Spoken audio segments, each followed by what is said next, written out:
All right, everybody. Welcome back to Link Brown and Gray Matters. I'm Link Brown.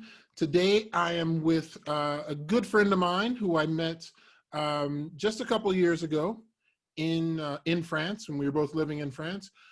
He is a lieutenant colonel in the Air Force, now stationed here in France in order to help with some joint projects. I'll let him explain a little bit more about it.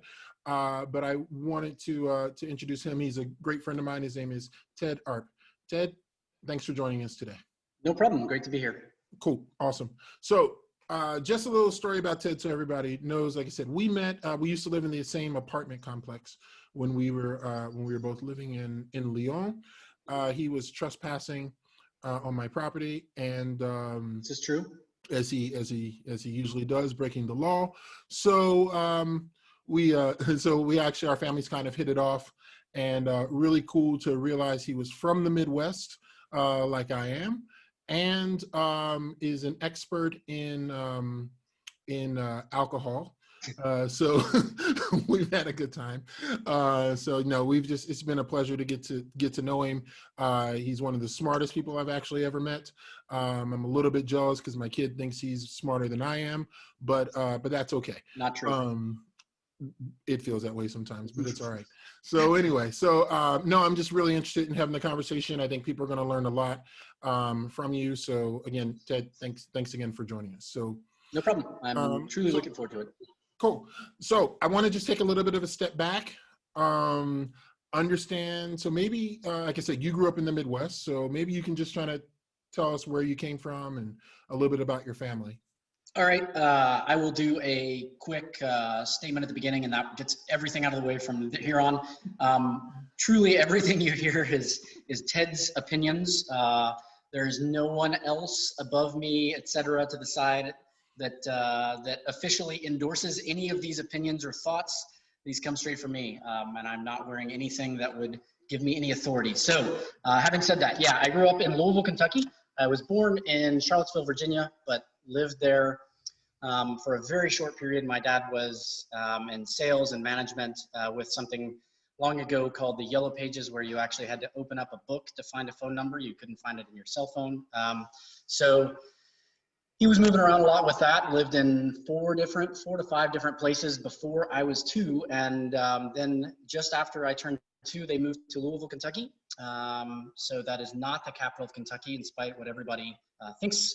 It is the largest town. It is actually metropolitan. We wear shoes. I did not marry my sister. But yeah, that's where I grew up and went to high school, etc.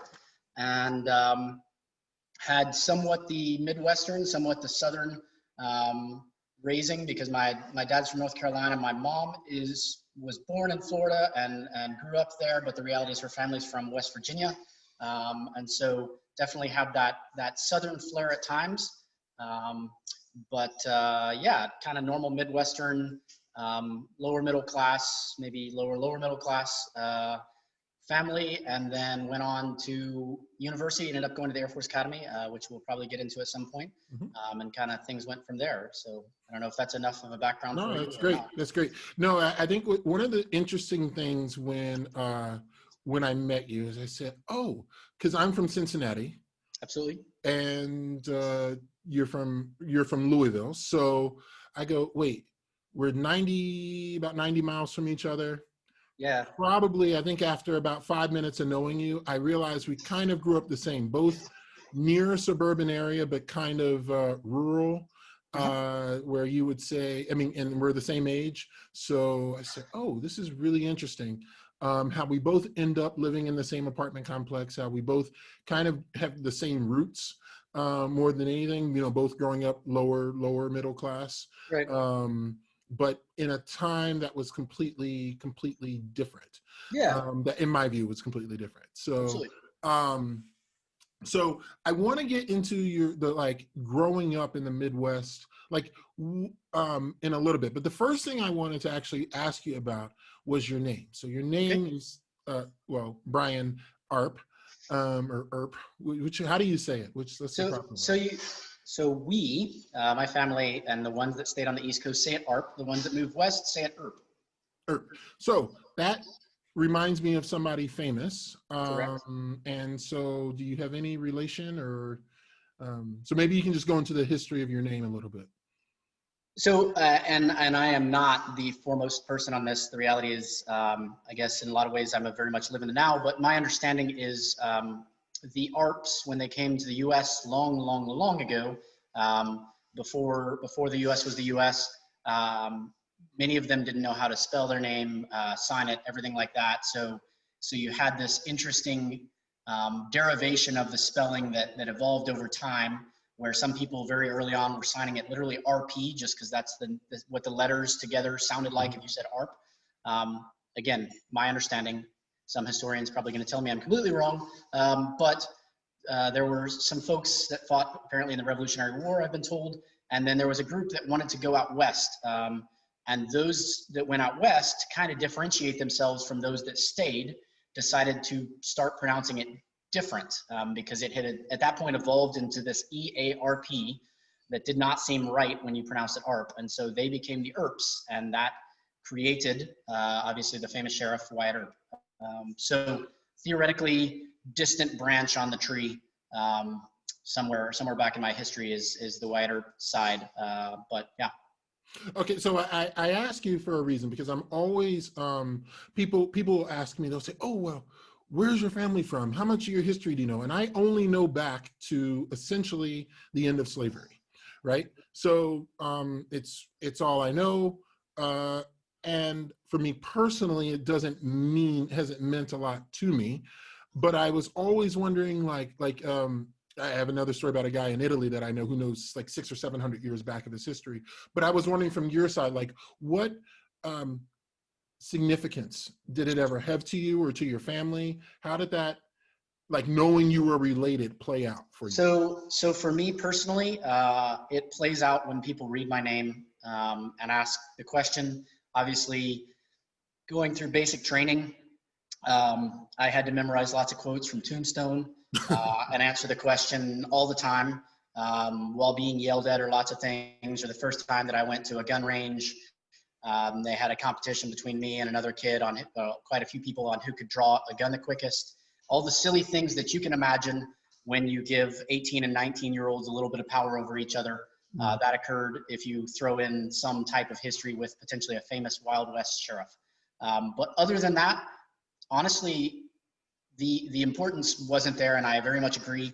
I would say even less than your history. I know back to my grandparents, potentially my great grandparents, where they were from. Mm-hmm. Everything else I have been told by people within the family who've done the research, et cetera. There are certain individuals in the family who've done the research, and maybe I've asked a question here or there, but just enough to tell you exactly what I told you. That's almost the sum total of my knowledge. Yeah. So Has it ever made you curious though to want to go back and like learn more? there is a desire to know the history, but it's less, for me, it's less my history, it's knowing a history. I am not, this will probably come out at some point. So as an engineer, history, the way it is taught in school, never appealed to me. Just the telling of details and potentially facts or dates or what happened. What is interesting to me is what occurred and why, and that's very human. That's knowing what actually occurred and why someone made some amount of decisions that then made something major occur is very interesting to me. And so that is the history of my family I would want to know, not necessarily because I think it has an influence on me, but just knowing a history that's maybe slightly more personal, to know why did those people come to the U.S., what made them choose that, what was the choice to go out west, was it for land, was it potentially because they didn't have a lot of wealth or they did and they could afford that? I don't know that, and so it's more a personal history I'd want to know, and the only reason I would care about that more than maybe any other one is because there might be a slight personal tie, but I feel like there is far more separation between me and that time than say you and I. Right. Those people have far less effect on me than you have an effect on me. Yeah, it's funny because I'm the exact same way. My theory is that you need to know your parents. It's good if you know your grandparents. maybe even your great grandparents might be able to have an effect on you and a sense of history. But the most important are the people who are the closest to you, Absolutely. your parents, but also your friends, those loved ones who are around you, who support you, who love you, and it's just always an interesting conversation when I get to have it with people. Whether they're, I just actually had one with a friend of mine whose dad is from Ghana, whose mom is from the United States. He's black, well, obviously half, and then the other half, his mom is Black American, Okay. and just like how was it even important to him to know, because he knows the tribe, the city, the small town that he comes from in Ghana, and like how did that really affect him? How did that work for him? And again, I'm of the opinion that it's really about the people who are closest to you that really matters. So, No, absolutely. I'm very much a proponent of the idea of if we don't learn history and we don't understand, then we are doomed to repeat it, the yep. mistakes. So I very, very much believe that, and feel like I see it going on all the time with lots of people and lots of situations in society. Having said that, at times we focus too much on, again, potentially the facts that we can define, the dates and everything like that, and don't focus on the people. What information did they have? What information didn't they have? Why did they make this decision? What was personally going on to have them make this decision? And in that same situation, would we make the same decision or shouldn't we, and why? Right. And so that is the focus I would have of trying to put myself in potentially ancestors' place of, okay, I'm in Europe because I know my ancestors came from Europe. I'm in Europe, and what is going on that makes me think moving to an entirely new place that I know little to nothing about is a valid option. That is an interesting story I would love to learn, and I don't think those details are there. I would be very surprised if we were there. Yeah. Yeah. No, I would think that, but also another thing it just made me think of is just the idea of what if we as parents or our parents or our grandparents were open enough to not give a sanitized version of why they made certain decisions, even if they think it was a mistake or whatever, but allow us, if we were free enough as a people to be honest about some of the decisions that we've made and how that would, how that's positively or negatively affected their children, their grandchildren, and so that you actually don't repeat the same mistakes. Oh, absolutely.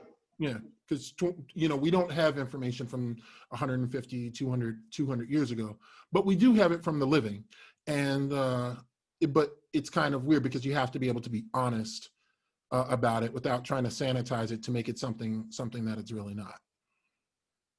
You do, and Marie, my wife Marie and I have had this discussion a lot on the idea of, are there any mistakes that we've made that we feel like if we could change it, we would, or we would want to educate our kids on that.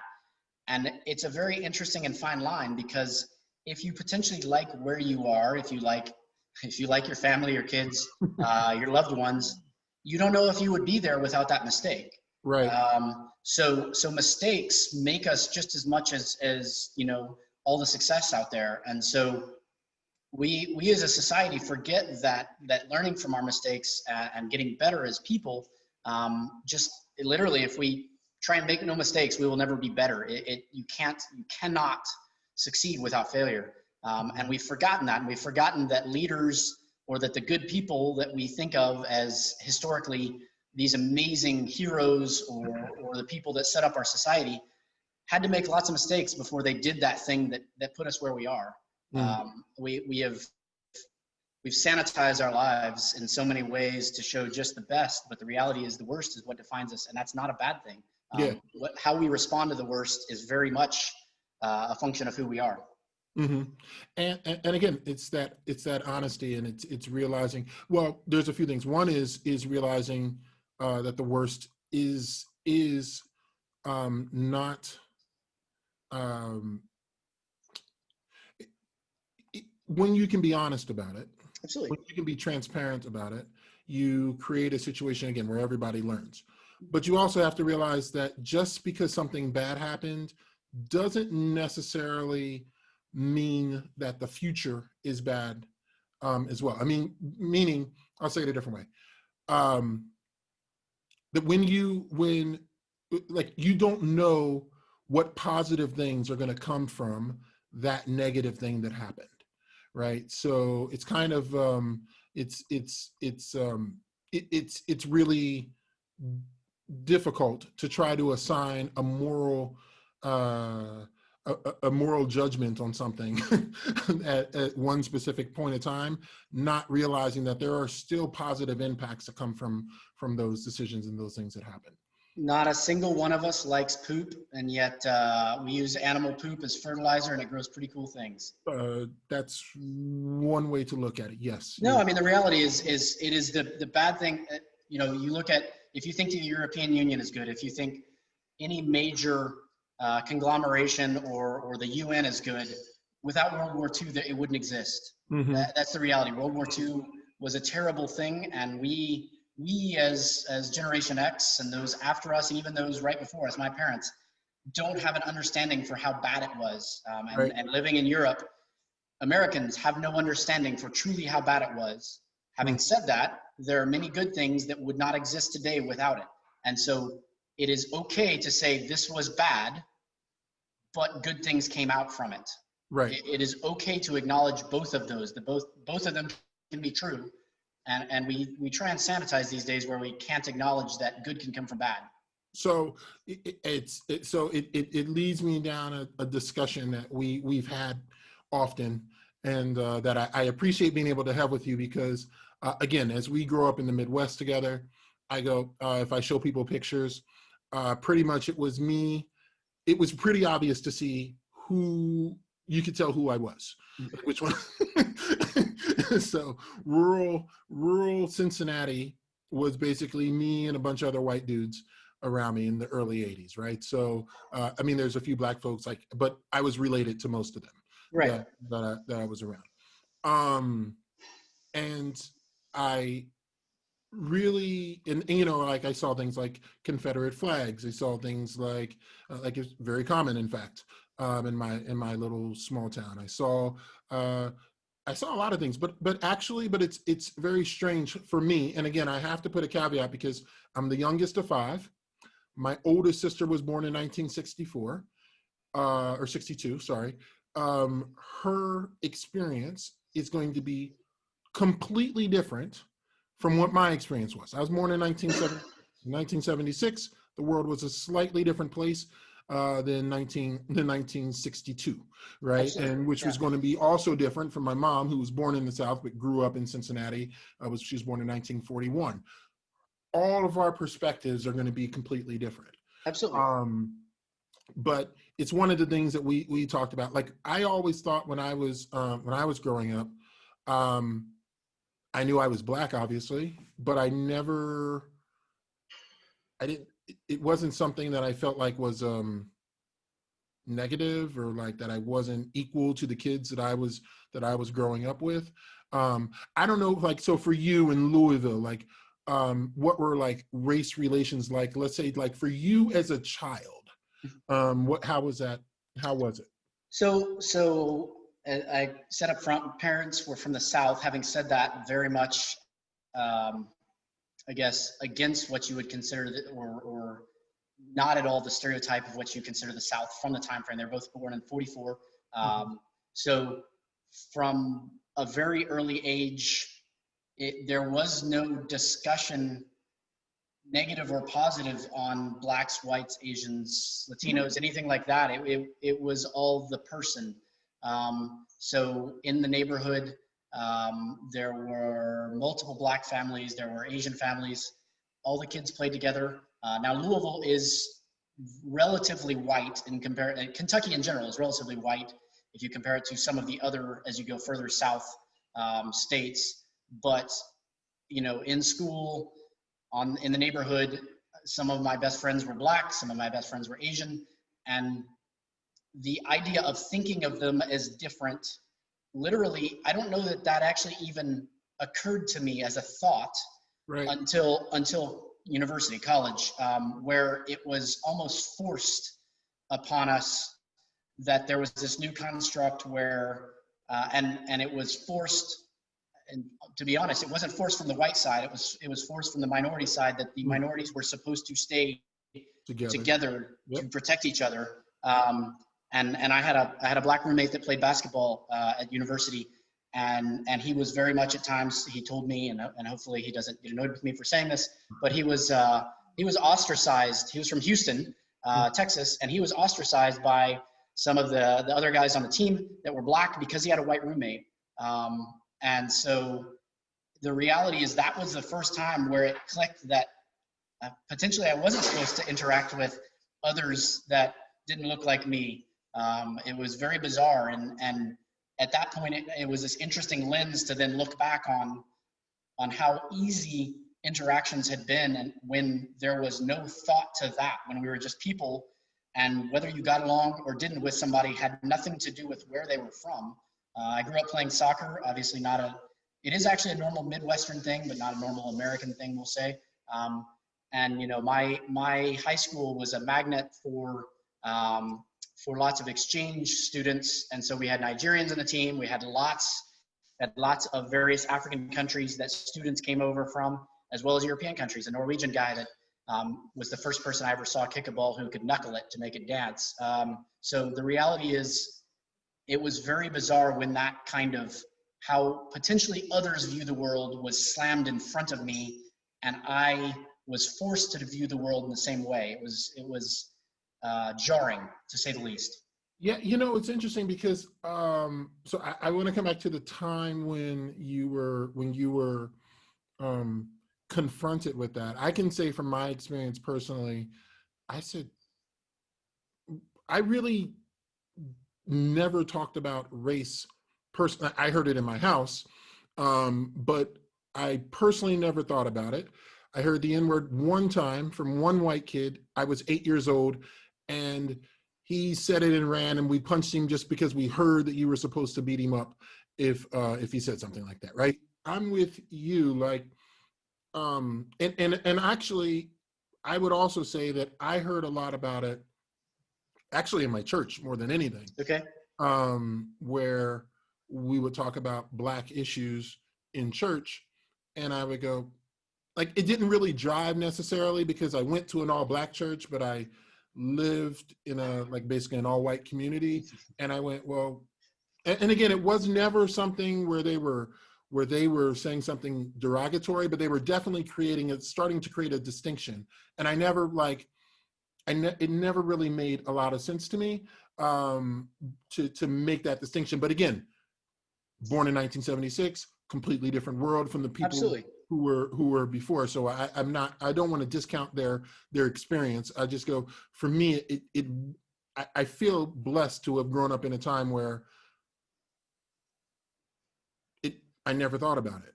I agree, and I feel very blessed for that, and I'm concerned that, I mean, your son who's older than my kids, they're not going to get to experience what we did. Yeah. Which is bizarre for me. Yeah. I mean, and we'll get into it later, but it's like many things in life, when you see something where we seem like we've already peaked, and that to me, that wasn't the peak. It shouldn't have been. No. But as of right now, it seems like it was, at least in this 20, 50 year span. And that's just so bizarre. And it's not that it was the most amazing, but it was far better than where we are now, and it's confusing. At least in my mind, it was far better. Like I Absolutely. maybe I'm off, but in my view, I go, I didn't worry. Like I never thought about it. And that's, I mean, so getting into the engineer in me, statistically, actually, both of us are wrong. It's better now. Right. But for feelings, as we've seen around the world, we're right. And that's a divergence. I feel like in the first world nations, we've reached a level where we are comfortable enough that we don't have to try and combat reality. We can combat the creation. So I don't know whether I'm hoping we get past that. I don't know if I'm not I'm not optimistic, but I'm not pessimistic. So that'll probably come up later in our talk. Yeah, we'll find out. So I mean, well, we won't find out in this conversation, but we'll definitely find out, hopefully in our lifetimes, Yeah. if it gets better. But so when was you were confronted with this separation of race in college? Like, when was the first time you felt like it was clear? Like, was it the basketball roommates, or was it something else that you just felt maybe going on to campus? So you went to the Air Force Academy. Yeah. So the roommate wasn't until I was, I guess, a junior. It was so there was another guy. You generally, when you went to the academy, you would kind of form a group. It's not necessarily the easiest your first year, and so you form a group of friends that come from your area, and so came from Kentucky. I knew most of the people that had come from Kentucky, especially the ones from Louisville. Even if I didn't know them when I was in high school, we met up beforehand and talked and tried to kind of create a support group. Our families kept in touch, all that kind of stuff. So there's a program in Kentucky called Governor Scholars. It's an awesome program that basically rising seniors, so in between your junior and senior year, you spend a month at one of two universities, and it kind of rotates in Kentucky, and it's supposedly the best and brightest of Kentucky high school students, and you get to meet each other and somewhat go into a university experience before that. But the goal, I mean, it's existed for a long time. My sister was one. It's very much a networking early on to try and have you understand how much the power of relationships can change and help you grow is a great idea of it. But so I met him at that. He and I both were there, and we found out, we're both interested in the academy. And then we ended up both getting in and continued to talk. And he was a black football player from Butler High School in Louisville, Kentucky. And so, he and I talked a lot leading into it about what was going on, how we were doing in the application process, whether we got accepted. And then we both get in, we continue to talk, and I'd say within the first 6 months, he started saying, I'm just not supposed to hang out with you anymore. Wow. And it was never really telling me why or what it was about. And so that was the first inkling I had that there was something beyond, I guess, the construct I had grown up with for how relationships potentially between people were supposed to be. So during freshman year, I didn't at that point get the verbal, this is what I'm being told, and so this is why it's occurring. Yeah. But he was black, I was white, and that's what he was able to share with me. That's so strange. I agree. What I mean, did he come and say, he literally said, I'm not supposed to hang with you? No, I was like, we're not talking much anymore. What's up? And he's like, well, yeah, we're different. We're not supposed to hang out. Okay. Yeah. When we obviously grew up in the same town, we had been friends leading up to that. We'd shared many experiences together. So. Yeah, I'm trying to figure out where I noticed that you were well, okay. So again, when I grow up, I go to a black church. We talk about kind of black, like the way church is talked about a lot of times in the Black Baptist church, at least, is very Afrocentric, we'll call it. Absolutely. So I kind of felt it that way. Surely when I got to, well, it was weird because I went to an all black high school, where, to be perfectly honest, I felt like an outcast. Okay. So, because I talked white, I was whatever, I was broke, so I didn't fit the part at all. Like, I had, my clothes were terrible, everything was bad. Then I get to college, and I think it is interesting. I went to a summer program that was for minority students. Okay. So it was like a 6-week, I think, summer program that you go and you stay in the dorms, but it's only minority people there. So you already create this attraction. Then there's a special group, organization that they had, which is a great organization, by the way. But it was, and it was beneficial, not necessarily because I was black. It was beneficial because they were just great people. But it was really like an acclimation kind of thing, to get you used to the university, to be like academic support. I still had a normal academic advisor who was outside of the program, but there was a special like advisory group, almost for like kind of student life, that I would go to. And then Yeah, and then there was a weird thing, I guess. So in the mid 90s, so there were lots of frats. There were no black fraternities on campus. There were only white fraternities. Um, and so you were, and there was one black organization. So you say white fraternities, you mean fraternities that would accept black or white? Oh yeah, they would say yeah. So it's a weird way of saying it, right? So it's you're right, right? So I even say it. I So go. there were either open fraternities, but there were no only black fraternities. There were no only. So there are historical black fraternities that do have members who Correct. are white or whatever, but they're advertised as black fraternities. Of course, the white fraternities aren't advertised as white fraternities, but they're white, but they're mainly white, right? It's the same thing. It's kind of works both ways. Where you would have one or two guys, a couple of Asian guys, you'd have maybe one or two black guys who were in it, but like um, there was definitely a separation. But you started to sense right then and there. You go, okay, yeah, we need to be kind of separated. Like we need to be. I have my black organization. I have my my academic group, my support network group, and again, it's an easy when there's only 4% of you on campus.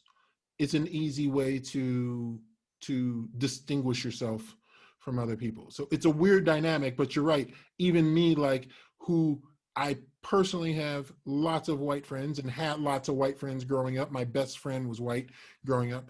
The moment I got on the campus, that kind of switched. Like, I mean, I still had white friends, but there was a noticeable transition where I was supposed to be hanging around.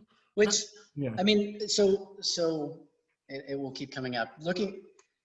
Looking at it from a logical, just applying various parts of the logic. So diversity, the same groups that create, the same people that think creating these groups is good would potentially say diversity is good, and I don't disagree. Diversity of thought, diversity of background, all of that is good. All of them. Yeah. So why does creating a group that lacks diversity, why is it done by those same groups? Like, yeah, it's bizarre, and potentially it's literally valued by those same groups that are stating on the other. I truly, it hurts my brain.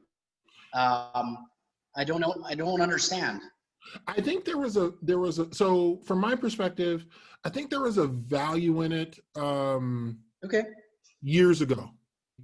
I think it's become less valuable over time. Again, when I look at my sister's experience versus mine, I go, there was a time where you said, okay, you needed or maybe you needed an organization that might help create some sense of pride or some sense of whatever, because they felt different, they felt excluded, felt whatever. So to say I'm equal or I'm as capable. But the U.S., in my view, like changed really quickly, because I know by the difference of not only just experiences but opinions from just the just if you look 4 or 5, 10 years apart.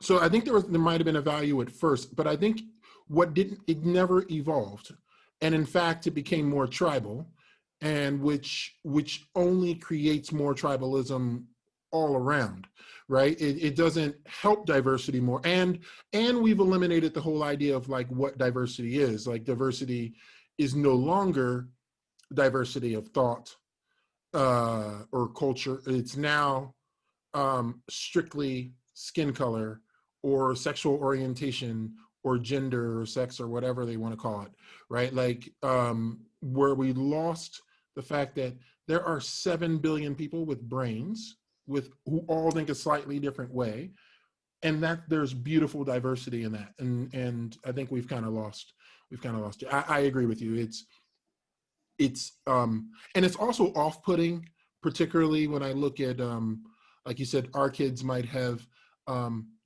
they're going to grow up in a different society than we did. Our kids are actually the exception. Our kids are traveled. our kids are ones where, right? So I don't think my kids are necessarily disadvantaged versus a poor rural white kid from West Virginia, right? Like, no, he's surely more privileged than the kid from West Virginia. That's a fact, right? So it's interesting. I think you're right. I think we have lost it a little bit. So I'm talking too much, but I'll leave it there. So I'm back to our It's a personal. great interview. I'm glad I could have you on my podcast. Thanks for having me. I'll cut that part out. Anyway. No, it's awesome. No. So okay. So you notice differences, and did it continue as you got into the military? So do you consider Air Force Academy military? Yeah. Putting on a hat that again says these are Ted's opinions. Honestly, yeah. The reality is it only became worse as you had. So if the idea is diversity builds something positive and better that would exist than would exist without said diversity, and if the idea that all of us are capable in our own way of solving a problem, of doing the same job, everything like that, then I guess the people that said that were also the ones creating this idea that we needed to celebrate ethnicities, sex, lots of other things, but leave others out simply because potentially they were the majority or they were the people from the past. And so the idea then inherent is you're celebrating some at the expense of others. Right. And there are lots of arguments for why that occurs. And I get those arguments, but if your argument is that we are all capable in our own right, and all animals are equal, but some are more equal, that's what you're driving towards, is you're saying one thing and doing another. And that's what I saw in the military.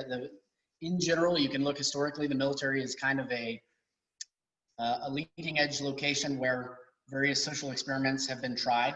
That's not bad or good, it just is. It's well documented in lots of places. And so you will see that many of the trends that might be potentially happening now were led for American society were led in the US military. They started it there.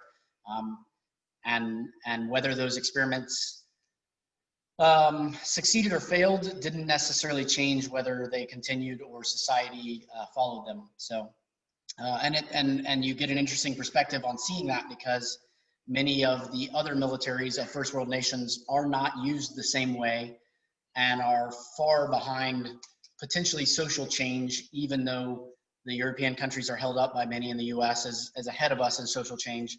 The militaries definitely are not. And that's not a comment negative. It's literally just an observation. Do you have an example of like a policy or something that you? Well, yeah, absolutely. So I'll say I work on a French Air Force base. Again, Ted's opinions, no one else's. I work on a French Air Force base, and the interactions between races, between men and women, is far more at ease on that base and among the French military and the French Air Force than it is by a huge amount U.S. Air Force, probably than it has been in my entire career, let alone my career now after 20 plus years. So people from all backgrounds will make jokes, potentially off taste, off color, whatever it may be, but everyone still is able to say what is their intent and go with their intent and understand that the only way we can all be equal is if we can all equally make jokes about each other. We can all speak freely. That's the way you get equality. It's not by creating special classes that we can make jokes about some and we can't make jokes about others. And you see that obviously in French society with good old Charlie Hebdo. So the French are firmly convinced and remain this way, and that it's one of the great features about their society, that we create problems in society when we don't allow you to make fun of something, when we don't allow you to joke about a specific category, because it becomes that group is different. Whether it's we're treating them better or worse, they are different, and so we are defining them as different if we change the rules. So the French military still seems to stick with that idea that we should all be equal. If we can make jokes about somebody, we can make jokes about somebody else. They are starting to maybe become a little more like us, but they're at least 20 to 25 years behind by kind of the training I've seen them go through versus the training I went through long ago. So we'll see. And as you knew, living in France, they still very much believe that, you know, a winner is a winner. And so when kids do a race, number 1, 2, and 3 get an award and the others don't. We in the US don't do that anymore. So.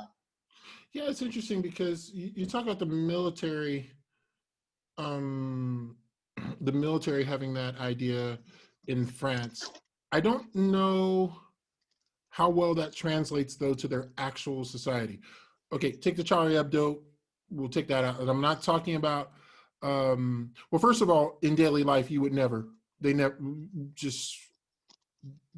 say something or be offensive in that kind of way towards somebody. But I also think there's like, at least in the work environment, I would call it like, there's a lot of silence in terms of people's like real views on things. Like they're not as open as maybe your experience on the military base, where in society, like unless you're really comfortable, I have some good relationships and we can make jokes about lots of different things. But I would say in general, and maybe it's a position thing too, I'm not sure. Like they would never say something about me if I'm their boss or whatever, right? But I'm not sure how well that translates, because I also see a lot of passive aggressivity in France on the private side. Absolutely. No, and so when I said that, the reality is the equality exists, period. In that if they're reticent, if they're not going to say something, they're not going to say something no matter what. No matter what the race or sex difference, et cetera, is. If they are going to say something, they're going to say it no matter what. Gotcha. So there are environments where it's absolutely nothing is said, and it's very closeted. But there are environments where it's very open, and when it's open, it goes in all directions. Gotcha. Equally. So yeah, I'm not necessarily saying they are more open by any means. They're definitely not. Gotcha. So in the U.S., when you say, so for instance, in the U.S., my view, the way I've seen it is that you cannot say anything against an ethnic minority, somebody's sexual preference, somebody's or women, but you can make a joke about white people, and it's okay. Feel free to make jokes about me. We can stick with that. But I do that all the time. But that's exactly. a completely different topic. I'm limited to making jokes about myself. Yes, but that's what you're saying. You're like, we're in the U.S. You don't feel like that's a. Well, my experience also is that you can't really say anything about everyone. You can only say things about whites, not really about other people, or otherwise you'll get in trouble. I do believe David Chappelle, Chris Rock, and many others would agree with you. So you've moved over. Okay, so you obviously had your military career. You went, you graduated from Air Force Academy. How long have you been in France? What do you know, and where are you? Like, yeah, how long? Maybe you can just give us a little bit of your journey, how you got to. Absolutely. So so graduated in 1999 from the Air Force Academy, and with graduating from military academies, I don't know how much your viewers know, but basically you are, after the first 2 years, you are signing up to go into the military or pay back your education, which is, $75,000 a year, so it's expensive. And before you even answer that, why even choose the military to begin with for you? So that's a great question, and the background, many would say that they thought it was because my dad was a Marine. He was a Marine helicopter pilot, but he actually was out of the military before I was born. So I have no memory of the military other than when I entered. And I would say those that know me well would know I would not choose anything based on what my parents did or did not do. And many actually were very surprised I went in the military because of potentially my personality. But The reason was I was very interested from a young age in being an aeronautical engineer. Actually, pretty much at about age 4 or 5, I decided I wanted to design planes, kind of asked my parents about that. Well, design planes or be Batman, but that was never going to happen because I wasn't tall or rich. And so then the aeronautical engineering was the fallback. And so the Air Force Academy has a great aeronautical engineering program. I loved skiing. I got very lucky that I did get to go skiing a little bit when I was growing up at a huge hill called Paoli in Indiana. I think they've got about the same number of vertical feet that I have steps in my apartment. So grew up skiing there, but knew I loved skiing. And so the idea of going to Colorado was awesome. Got to do a summer, and my sister, when Top Gun came out, I have an older sister, and she saw Top Gun, and of course, like everyone else, she wanted to be Tom Cruise. And so playing volleyball, you know, everything like that, maybe hopefully not with the shirtless thing. But she wanted to be the Navy pilot, and for whatever reason didn't quite grasp that going to the Air Force Academy would not make her a Navy pilot. So she looked at the Air Force Academy. She's 4 years older. And so that was the first place I heard about it, was from her looking at it when she was in high school. But then I looked into it more, and it was the idea that it was a free education. It was a very good university, and their engineering program is heads and tails above most places. And it was in Colorado. And the idea of coming out with a job at the time, in the 90s, aeronautical engineering was kind of falling because Clinton was cutting down on lots of spending in the military, and that's where a lot of funding comes from for new planes, pushing research, everything like that. And so actually I had counselors say, don't go into aeronautical engineering, go into this computer science thing or you know, bioengineering. But that was my passion from going to air shows with my dad, from wanting to understand it. So that's why I chose the Air Force Academy. And the military at the time, that is how I am paying for it. You know, like doing a job while you're in university. I'll do my time in the military and then I'll get out, but I'll come out with a great degree in the area that I want. And I get to ski some in the interim. And so that's awesome. Did you ever have like a fear that you were going to have to go to war? How did that even factor into your mind? Yeah, so not a fear. I knew that was a possibility, and I was okay with that. I guess my view is in some ways on that front somewhat, I guess, Greek, if you go historic, with the idea that I do think there's a certain amount of we should put forth effort towards our society beyond ourselves in order to better the society, and we should all be required to do that somewhat. It doesn't necessarily have to be the military, it can be community service, but I very much do believe that, and I believe that even as kind of a kid in high school. And so that idea was there, but you know, you're a high school student, or at that point university student, and even if you went, the idea of potentially dying or being maimed or anything like that, that's completely, you can't contemplate that. So yes, I knew that was a possibility.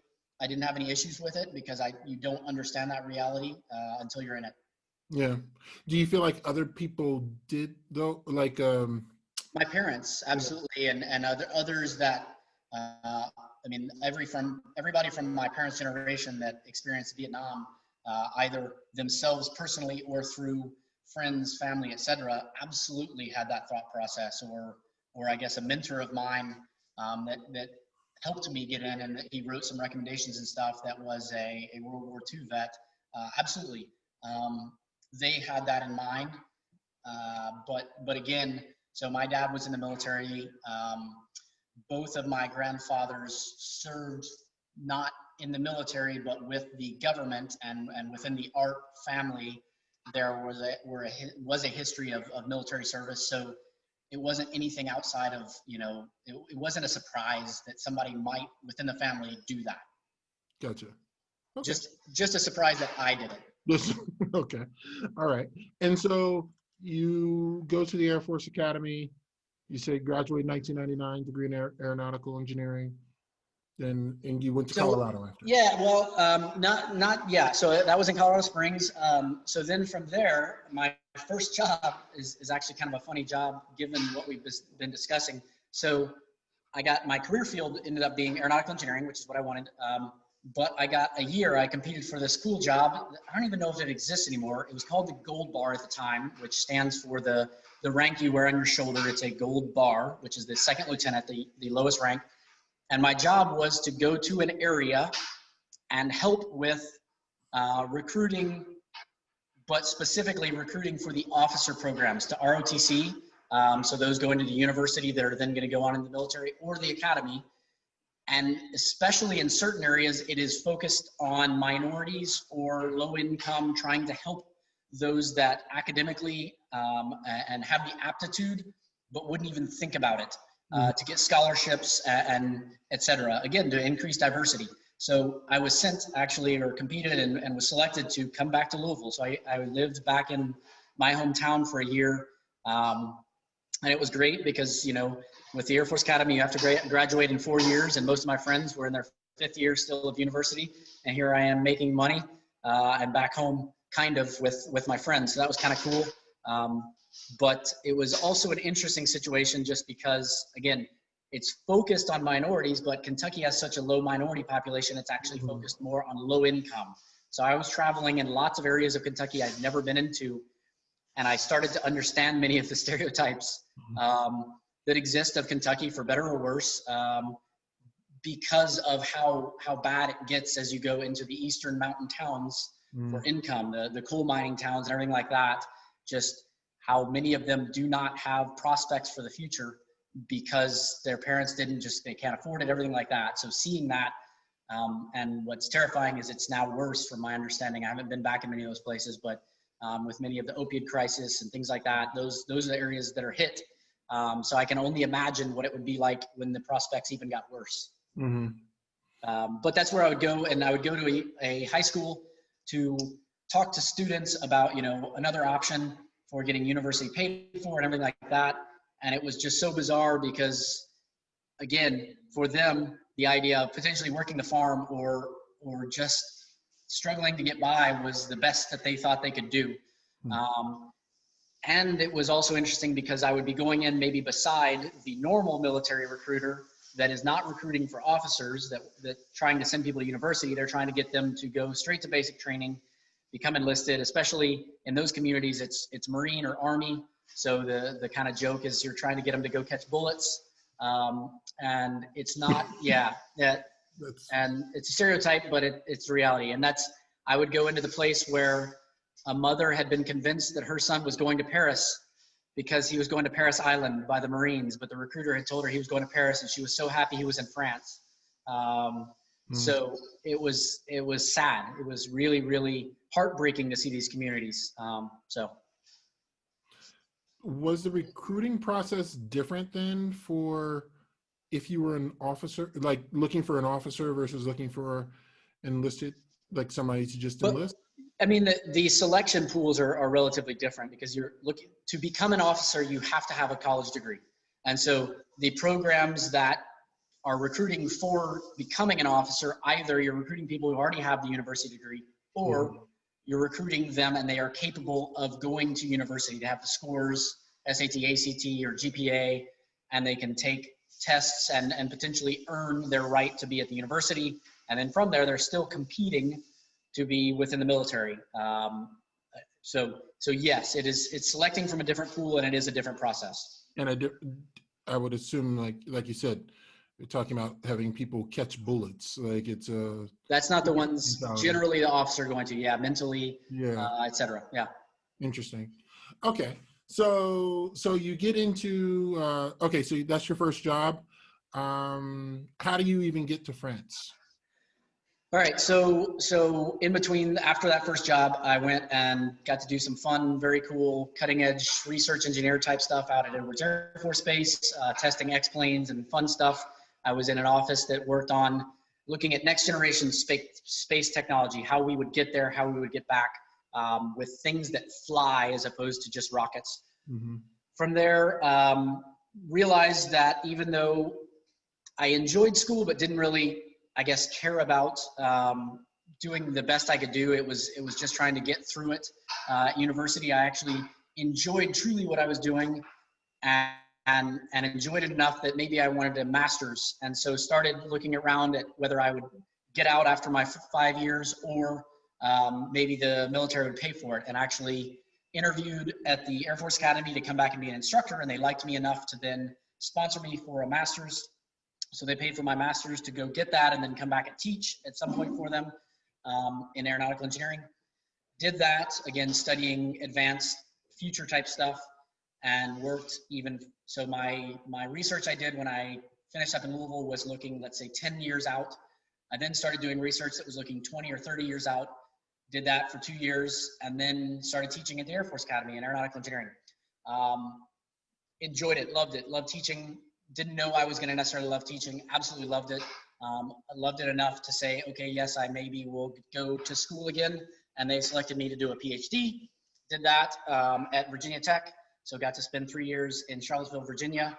And then, theoretically, I would have gone back to teach, but they didn't have a slot open, and so I went and worked with US Stratcom on nuclear stuff and joint ideas. So I'm getting to France, I promise. You asked me a question, I swear I'll get there. But anyways, did that, and then thought, okay, now I'm going back to teach. You know, this is what I wanted to do. Marie and I loved Colorado Springs. In the interim there, we had some kids. We were looking forward to taking them back to Colorado. And again, they didn't have a slot. They had no openings available to bring me back. And so potentially at that point, I'm looking that this next assignment, this next place we are, might be the last one that I do while I'm in the military, because we can retire at 20 years from the military.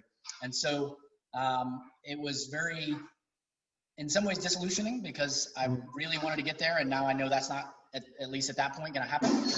But it was also freeing, because it was, okay, what can we do? And we talked about it and went, well, let's try and get a European assignment.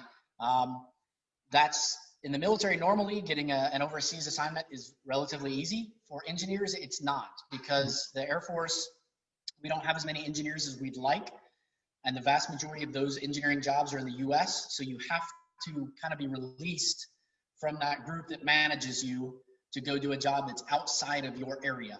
And they don't like to release us because there's not enough of us. So we had never been overseas before, but you know, put in for some overseas, an assignment in Germany, an assignment in London, and was contacted and said, both of those aren't available, but we've got this place in France. How does that sound? It's like, well, that sounds pretty cool. So do you speak French? No, I don't. Okay, fair enough. Can you learn a language? Well, you know, I learned Spanish when I was young, because that's what we all do in the US, but I don't know. And so the military has this really fun test that you take to learn whether or not you can learn a new language. And it's kind of one of the funniest tests you'll ever take, because it's, can you learn gibberish on the spot and then apply it is really what the test is. It's pretty ridiculous. Okay. Yeah, no, it's pretty ridiculous, but did well enough on that. And the French kind of accepted my resume such that I was selected to come over here. And it's an assignment where it's an exchange. There is a French Air Force officer that is working in Florida, near Pensacola, that is my counterpart, and I work here in France. I am treated kind of as if I'm a French officer. They use me as they would their own type thing. Mm-hmm. Now, there are limits. If they tell me to do something that I know I am not supposed to, or wouldn't be allowed to, or is against what the US would want, they can't do that, basically. But the reality is, other than that, we are partners, and so I am treated as if I'm one of them. So went through language training out in Monterey, California, and that was 2016, 2017, a 6-month program. And then we moved here in May of 2017. Oh, yeah, that's true. Yeah. Okay. So you get here. Tell me, what is it, or what have you learned to appreciate about French culture, being here now versus being in the U.S.? It's gone now, but yeah, obviously the wine. No, I mean, the reality, and you know this, yeah. I would definitely not say the wine is better. There's potentially more diversity because they've been doing it for longer. Yeah. The expense of a good bottle of wine is far lower here. They also have far more expensive wines if you want to go that route. But just getting a nice, easy to drink wine is far easier here. But their balance in Europe in general, and I haven't lived in many of the other countries, but working with military or or knowing people that have lived in those other countries, the balance between work and home life and outside life is better in Europe versus the US, or I like it better. I say better. For me, I think it is better because the reason that I work, there are absolutely altruistic ideas with being in the military and with potentially serving the country. And I very much believe in those. But I also, from the standpoint of having a job and making money and success, all of that for me is oriented around trying to have my family have everything that it needs. Not that I am the only one that can or will provide, but just that Marie and I work together to provide the best we can for each other and for our kids, and to provide a better future for our kids than we had.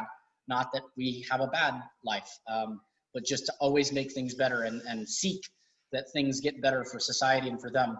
So I feel like part of that is not just focusing on career, it's enjoying what you've worked for. And they do that a little better here, I feel like. They spend less money on cars and clothes and more money on good food and friends and family, I feel like, and vacations. And that I view as very much a positive for me personally. I don't have anything against others that view it differently, but I like that idea.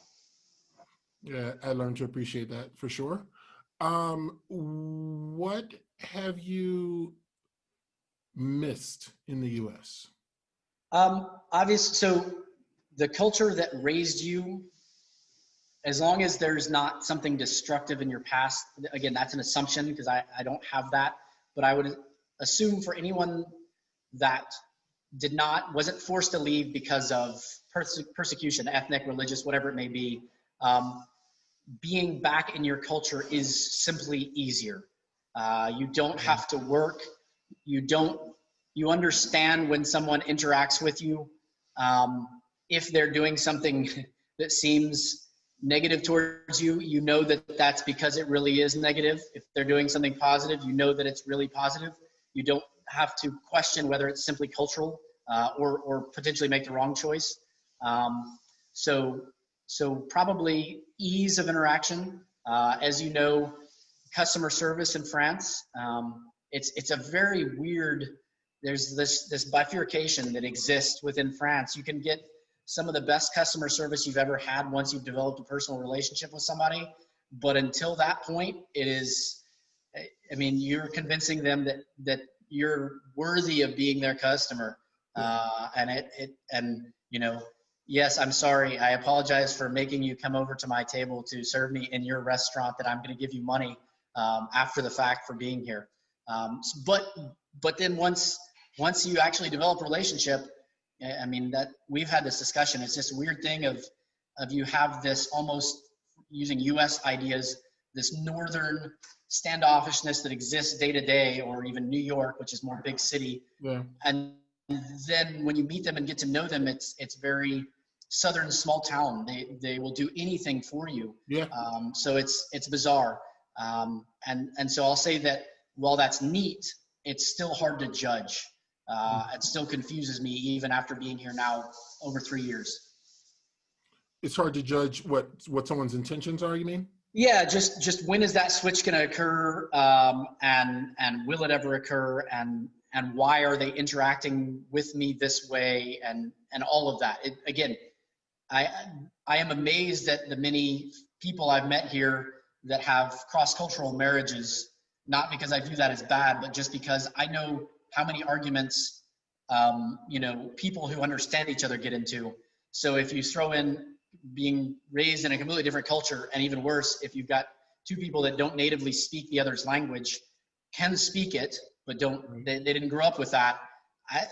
It's amazing to me. Like you obviously were in that for a while. I fundamentally just go, I don't know that I'm built that I could do that. There's so much that you struggle with. Marie's from California and I'm from Kentucky. That's big enough. And European is far more. We only have 200 years of separation at most. So, well, the good thing about I think it's also interesting because she's not like big city either. So no. She's small city. So that probably helps too. But I think you're right. It's it's this isn't a dating topic, but for sure we'll have that on some whiskey conversations maybe That's right. another time. That's right. But for sure, I can understand the thought that why it's a challenge. You're right. Yeah. So that's the reality is the ease. We're looking basically next summer we'll be moving back again because of work, and the ease we're looking forward to. We're also, I mean, there's a running joke that people are going to look at us funny and think we're wine snobs or think we're food snobs simply because habits we might have developed here, actually caring about the olive oil we buy, random things like that, that you just don't do in the U.S. unless you are of a certain socioeconomic group of which we aren't. So yeah, it'll be comical when we get back. My son fences, which again, here is potentially far more normal. In the U.S. gets very interesting.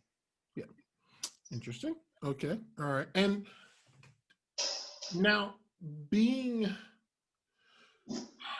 were talking about race relations. We're talking about like the world as you saw. Do you see America different now that you're in France and have been gone for a while versus when you were there? Like, how was that evolved, or has it evolved? So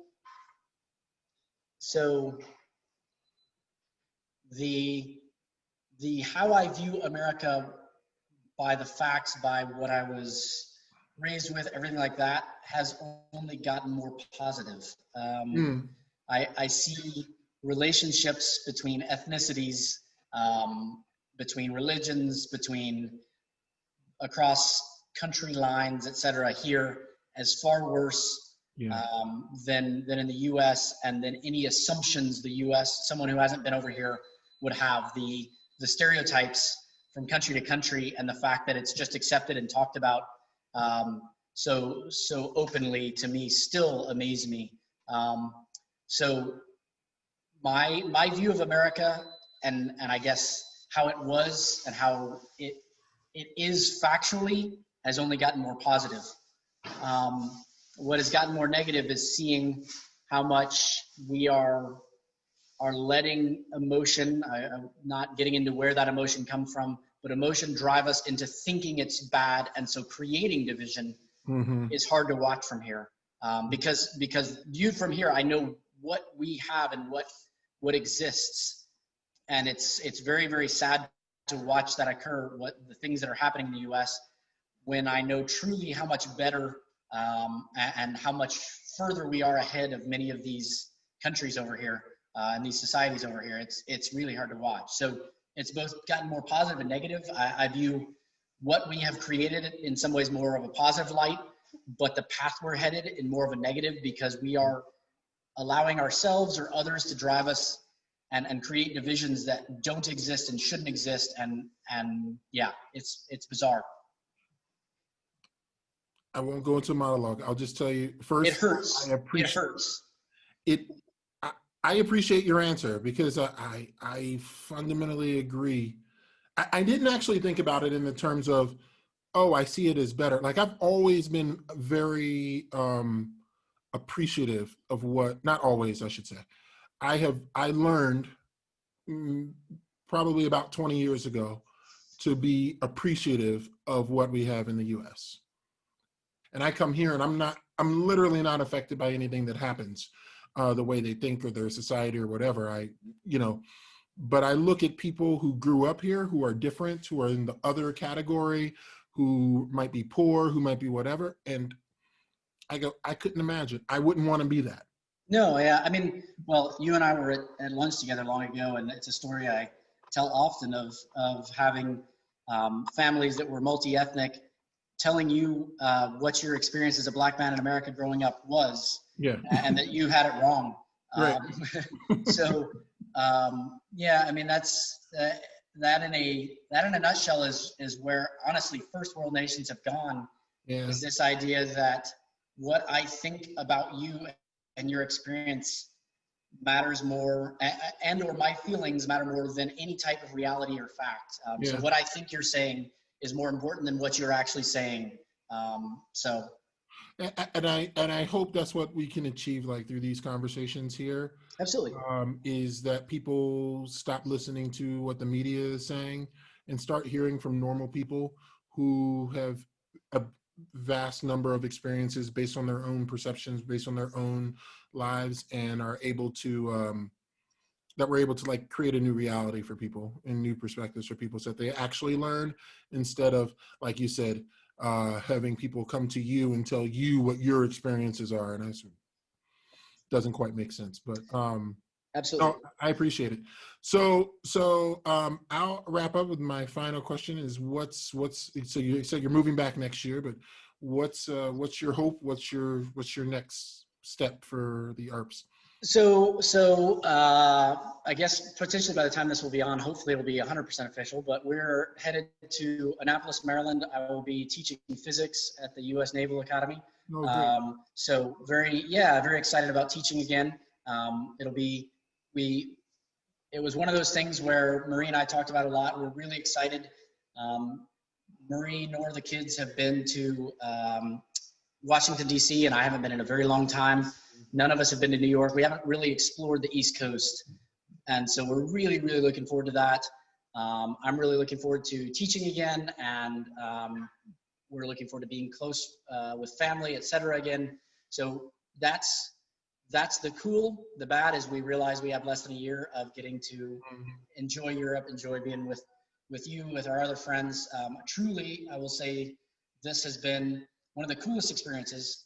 Beyond understanding others and everything, I have developed some of the closest friendships here in Europe of any place I've ever been, and quicker than any place I've ever developed. And whether it's because you've got expats and or you've got French nationals that decide this person is not going to get to experience France in the way I experienced it because they don't have the time, and so I need to dive in quick. But it has been a wonderful experience for all of us.